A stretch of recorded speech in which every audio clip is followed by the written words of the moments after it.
পাহাৰখনক ভাল লাগে। কবি ডাক্তৰ অজিত কুমাৰ কাকতি। পাহাৰখনক ভাল লগা হৈছে মোৰ পজাৰে বৈ যোৱা নৈখনেও একেই কথাকে কয়। পাহাৰখনক সঁচাকৈয়ে ভাল লাগে।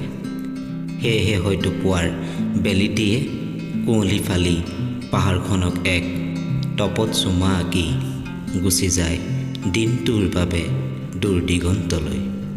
বন্ধু, তুমিতো শুনা নাই পাহাৰৰ পিৰিখৰ মাজে মাজে ভাহি অহা ৰংমিলিৰ হাঁহিবোৰ, অথবা লামডিং জংচনৰ সেই শবতবোৰ।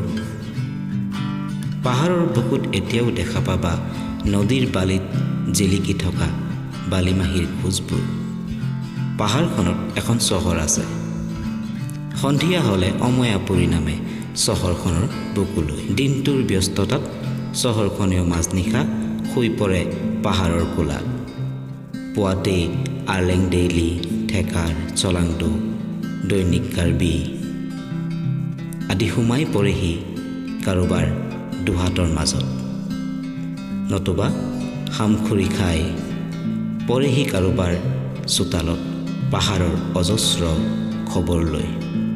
উৎসৱৰ শুভক্ষণবোৰত ৰং বিৰঙৰ পেকক পিনিৰ মাজত চহৰখনেও উজাগৰে কটায় সঞ্জু, সাজিদ, জয়সিং, শৰৎ আৰু প্ৰেমহঁতৰ লগত।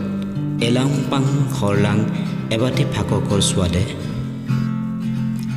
আনে চহৰখনলৈ আন্তৰিকতা আৰু হৰ্ষ উল্লাসৰ মাদকতা।